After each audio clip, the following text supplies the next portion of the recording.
What is up, family? We have another Patreon request. I told you we had another something about the universe and all that. You know, we just found out everything's going to blow up in like, I don't know, 10, 20, 100 trillion years from now. Everything's just going to die. Everything's going to die. We know that. I say less than 300 years, but according to these people, I don't know, 100 trillion years from now. Anyway, is the universe infinite? That's the question. I say yes. I don't think you'll just hit a wall. You know what I mean? I don't think if you just took a spaceship and you just went north and just said, all right, well, that's it. We're going to go north forever. I don't think oh shit, we're about to hit a wall. We're about to hit a wall. We got a problem, folks. I think you just keep going. You just keep going. I don't know. Aujourd'hui, on va s'attaquer à un gros morceau, la taille de l'univers lui-même. Oh merde, ça. Attends. Why is this volume so crappy? No. Maybe this needs to... Oh, okay. How about now? Tenter d'en atteindre les bords. Se demander à quel point l'univers est grand est une vaste question. Ok, c'est grand. Mais grand comment? Déjà, commençons par définir de quoi l'on va parler. Eh bien, littéralement de tout. Mais dans un premier temps, intéressons-nous à ce qu'il nous est possible de voir. Et voilà que ça commence à devenir bizarre, car il faut faire la distinction entre l'univers pris en entier et l'univers observable, qui est la partie actuellement visible de notre univers, et qui comprend l'ensemble des régions de l'espace, dont la lumière... That's true, that's another thing. Are there multiple universes? We only know of ours. Are there more than one? They say yes. A eu le temps de nous parvenir depuis sa naissance, depuis le Big Bang. À l'intérieur de cette sphère, centrée sur la Terre, se trouve la totalité de l'univers visible. Et au niveau des bords se situent les choses les plus anciennes que l'on puisse observer. Les parties de l'univers actuellement les plus éloignées que l'on peut voir, et dont la lumière a commencé à voyager vers nous, peu de temps après que l'univers ait commencé, il y a près de 13,7 milliards d'années. Tout ce qui se situe en dehors, au-delà de cette limite appelée l'horizon cosmologique, n'a pas encore eu le temps de nous faire parvenir sa lumière. Cet horizon indépassable est simplement la limite de notre vue actuelle. Une limite qui s'éloigne à mesure que l'univers vieillit. Chaque seconde qui passe, notre univers observable s'agrandit d'une seconde lumière, nous révélant un peu plus de l'univers pris en entier. Mais quelle est la taille de l'univers visible? À quelle distance les bords de cette image sont-ils de nous? Comme ça, intuitivement, on pourrait se dire que la taille de cette sphère est liée à l'âge de notre univers, et donc d'imaginer que les limites de ce que l'on peut voir sont à 13,7 milliards d'années-lumière de nous. Quand on y pense, c'est un peu une évidence. Il est impossible de voir l'univers avant qu'il ne commence. Et vu que par définition, la lumière n'a pas eu plus de temps pour voyager que l'âge de ce dans quoi elle se déplace, sauf que, là où ça devient sournois, c'est que cette façon de penser suppose que l'univers soit statique, et que les distances entre les objets qui s'y trouvent ne changent pas au cours du temps. Or, c'est très très loin d'être le cas. Les choses les plus éloignées que nous avons pu observer, et qui se situent au niveau des bords de cette sphère, sont en réalité à 46,5 milliards d'années-lumière de nous. Bien sûr. You knew that, right? I knew that. Of course, 46 points. Oui. Tu savais pas ça? Mais vous êtes con. Tout le monde sait ça.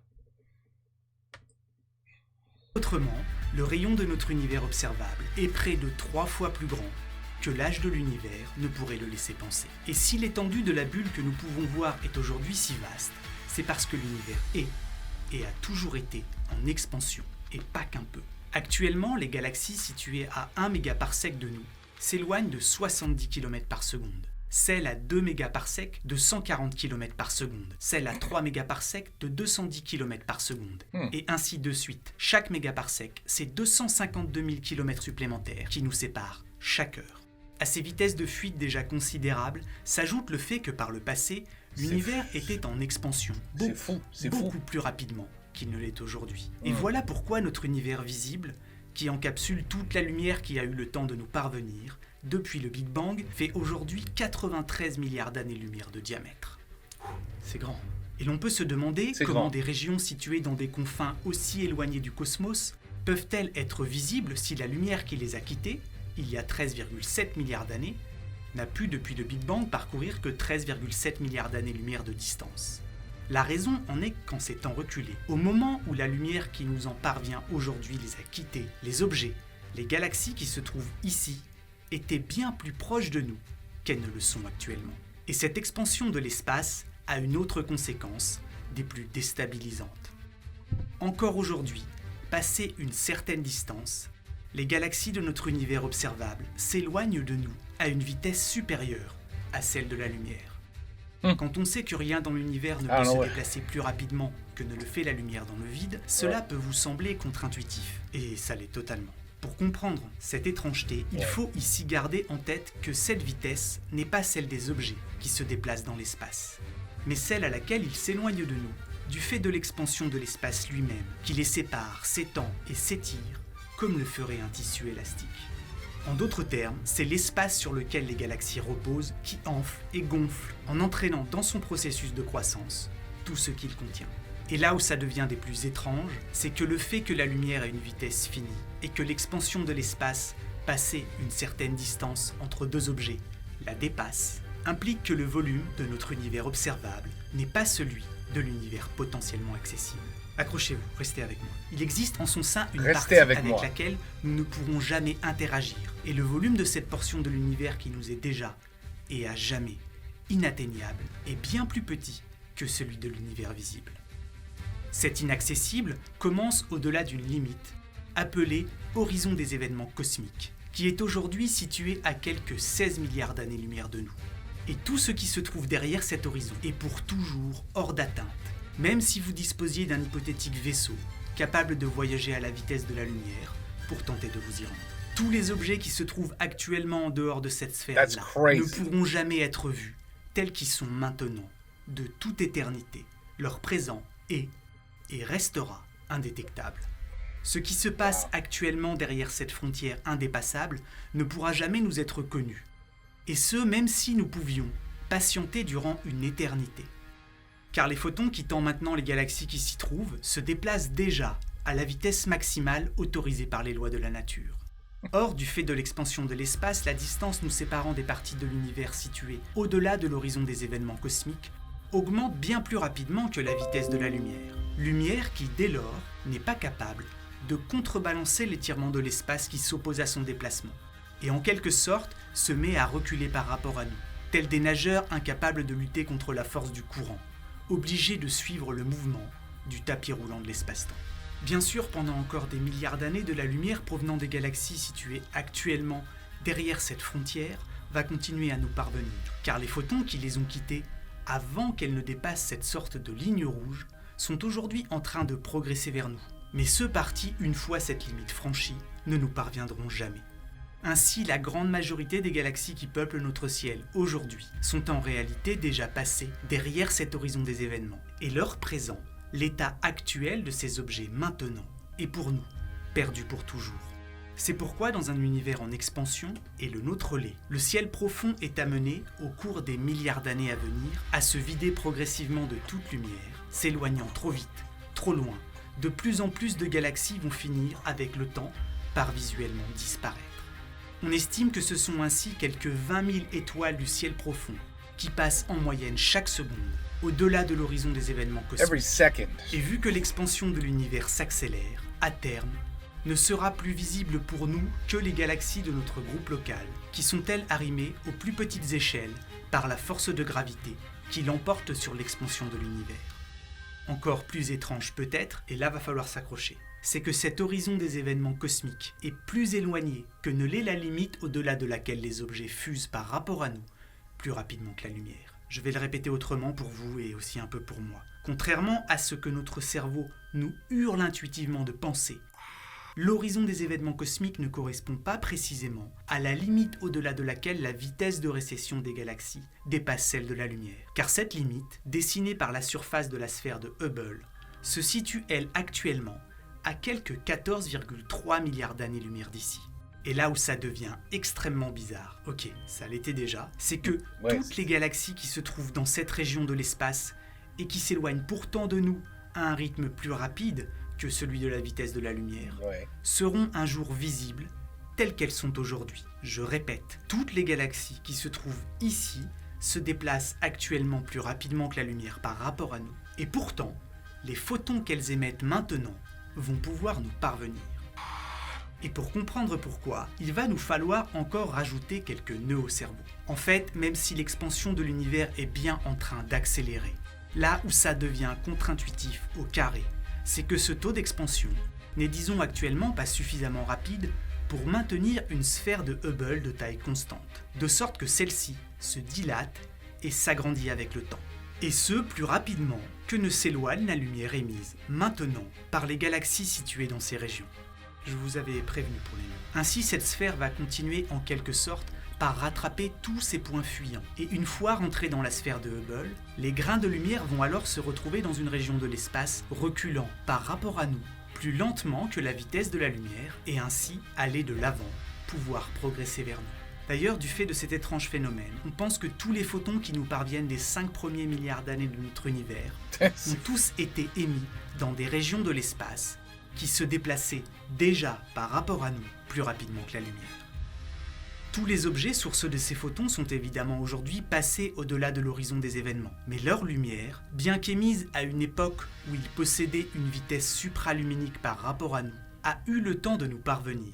Ainsi, la zone située entre les limites de la sphère de Hubble et l'horizon des événements est une partie de l'univers observable, dit non causalement déconnectée, que nous pourrons voir dans un futur lointain telle qu'elle est maintenant, mais se déplaçant déjà plus vite que la lumière par rapport à nous. Maintenant qu'on s'est bien vrillé l'arrière du crâne avec la partie de l'univers que l'on peut voir, il est temps de s'attaquer à sa totalité. Car bien que l'univers observable puisse sembler incommensurablement grand, il est fort possible que sa taille soit dérisoire au regard des dimensions de l'univers pris en entier.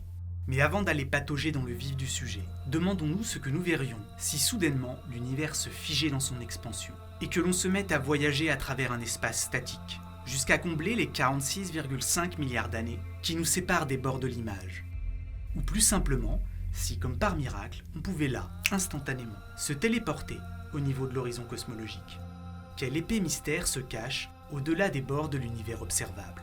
Et bien très certainement, encore de l'univers, des milliards de galaxies et d'étoiles que nous ne pouvons pas voir aujourd'hui parce que la lumière qu'elles ont émise n'a pas eu le temps de nous parvenir. D'ailleurs, si vous pouviez vous rendre ici, vous ne feriez que déplacer le centre de votre univers observable, car celui-ci est toujours relatif à votre position dans l'univers total. À vous retrouver sur les limites du cadre, vous pourriez voir une autre portion du tableau et observer la région où se trouve notre galaxie telle qu'elle était il y a 13,7 milliards d'années, car celle-ci se trouverait alors, pour vous, au niveau de votre nouvel horizon cosmologique. Et vous découvririez en même temps ce à quoi ressemblent maintenant les confins du cosmos pour nous. Bref, chaque point de l'espace possède son propre champ de vision, et une hypothétique civilisation extraterrestre vivant dans la galaxie d'Andromède, située à 2,5 millions d'années-lumière d'ici, a simplement un univers observable, aussi vaste que le nôtre, exactement du même rayon, mais légèrement décentré par rapport à nous. C'est pourquoi se rendre sur l'un des bords, c'est le transformer en centre, et très certainement constater que, bordel, tout autour, ça continue. Mais si, au-delà des bords de l'image, l'univers est beaucoup plus grand que ce que nous pouvons en voir actuellement, a-t-on seulement une idée de sa taille? Eh bien, dans un sens, oui, car on dispose de pistes qui sont parfois plus compliquées à suivre que les bras d'un poulpe que vous affronteriez à un concours de claques. Mais pour faire simple, disons que l'étendue existant au-delà de l'horizon cosmologique dépend de la courbure de l'espace, de sa géométrie. Lorsque l'on observe l'univers aux très grandes échelles, il semblerait que la géométrie de l'espace ait une forme plate. Or, si l'univers... Well, like the world, the world is flat. Everybody knows that. The planet is not round. Just look at TikTok. Everybody knows it's flat. So, yeah, so the universe is flat too, obviously. Everybody knows that. Dans son ensemble est parfaitement plat. Bien sûr. Alors l'univers observable n'est plus qu'une goutte dans un océan d'espace-temps d'une étendue littéralement infinie. Can you imagine if it's just... Et au-delà de ses limites, l'univers continue, encore et toujours, indéfiniment. Sauf que quelque chose qui nous semble plat aux petites échelles peut en réalité être très légèrement courbé. Posé à la surface de l'océan... Tu vois, look at the horizon. It's flat. Tu vois? It's not round, it's flat. Right there's your proof. Just look at the horizon. Voilà. The earth is flat. L'horizon vous semble plat, car l'étendue du paysage que vous pouvez embrasser d'un seul coup d'œil est dérisoire au regard de la taille de l'objet. I know. Obviously. But, people refuse to believe this. Sur lequel vous êtes posé. C'est incroyable. Et l'on voit bien là que ce qui semble plat That's à how petite big échelle the Earth peut être is. immense et Immense. très très légèrement courbé. Oui. Ainsi, si notre univers pris en entier est extraordinairement plus grand que la partie que l'on peut en voir, Could you alors imagine? sa courbure en devient pour nous très difficile à mesurer. Oui. Nous ne pouvons donc pas être certains que l'univers dans son ensemble possède une géométrie parfaitement plane, car il est possible qu'il soit doté d'une courbure si ténue qu'elle ne peut pas être mesurée. Dit Oui. autrement, ce gigantesque univers observable, avec ses 93 milliards d'années-lumière de diamètre, pourrait bien être trop petit au regard de la taille de l'univers en entier pour nous permettre d'en mesurer la courbure, même si celui-ci est fini. Admettons qu'il le soit, très légèrement courbé. Auquel cas, l'univers n'est pas fini, et on le dit fermé. Quelle serait donc sa taille ? Eh bien, si l'on s'en tient aux courbures maximales autorisées par nos mesures, l'univers pris en entier serait, au minimum, 250 fois plus grand que l'univers observable. Can you imagine? Mais c'est là These are numbers that our brains just cannot comprehend. I mean, our brain can barely comprehend that the planet is so huge to our bare eye that even though it's curved, because it is round, we see it as flat. That is how enormous, like a zero, the curve is probably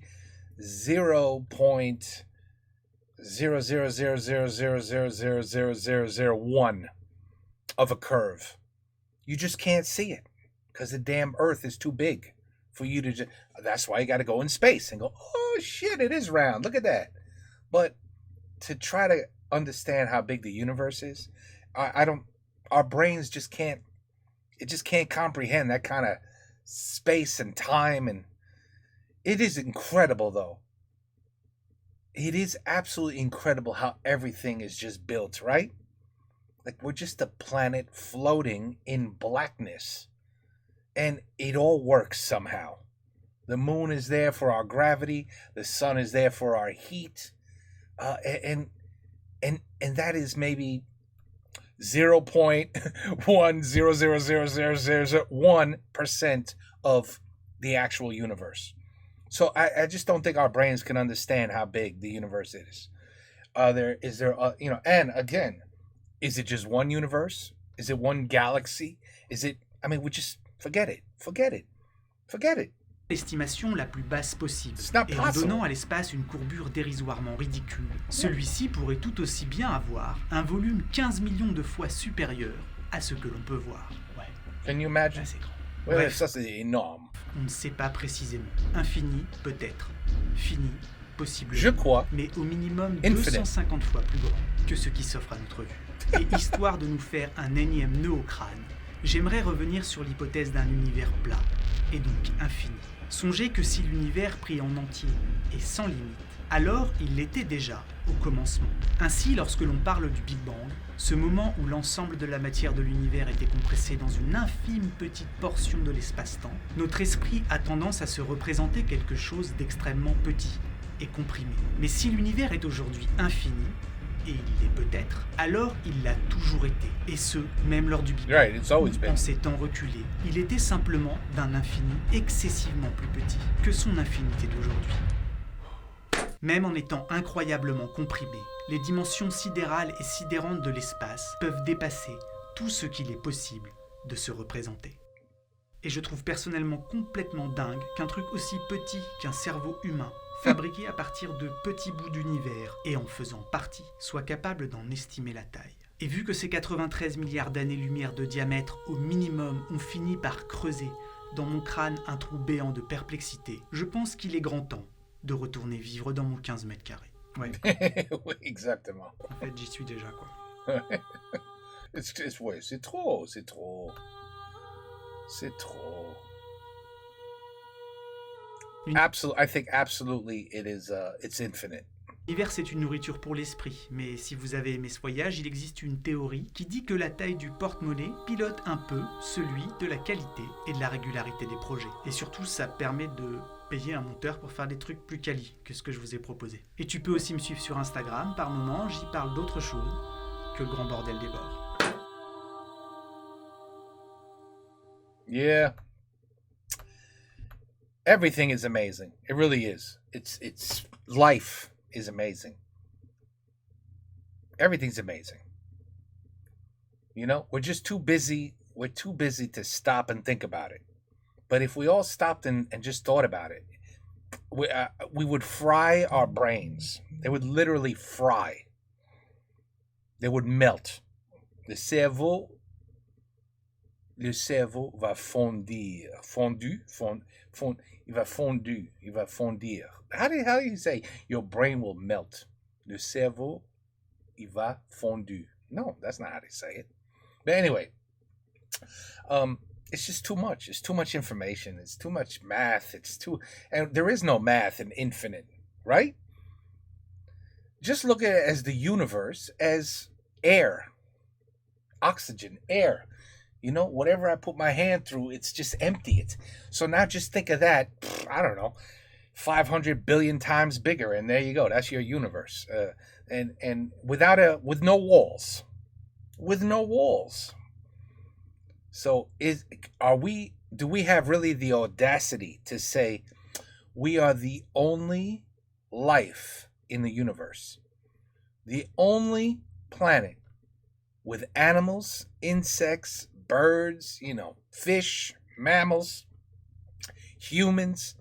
We're the trees, leaves. We're the only ones in the universe, which is infinite. We're the only ones. That's all we can say, because there's no way we'll ever find out. What are we going to do? We're going to travel to another universe? Oh, shit. Look, what planet is this? Oh, there's people on it. This is amazing. I mean, listen, that would be incredible. Could you just imagine? Could you imagine if we had technology? Like, let's just pretend Mars, right? We got to Mars.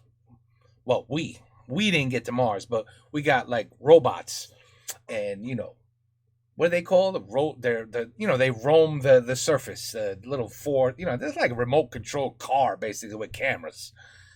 So we got to Mars. Would you? I don't even think we could fathom. Be like, holy shit, they're not people. I mean, they look like people, but they got like 5 heads, 8 arms, 16 legs. I don't know what the hell those things are, but they're there. There's something living. You know how amazing that would be? But we don't have the technology. And it's just the surface what we've explored. It's just the surface. It's nothing. It's like not this much. We've explored this much. So I guess we're just not meant to know. We're just not meant to know. And if you could figure out what 100 trillion years is for the entire universe to just disappear and blow up, I mean, good luck if you could figure that out in your head, what 100 trillion years equals in time. Good luck. I can't figure that out.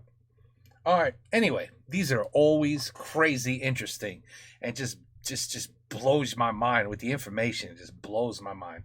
But is the universe infinite? I say yes. Take care. Peace out. Have a good night. Et bonsoir. Et à la prochaine.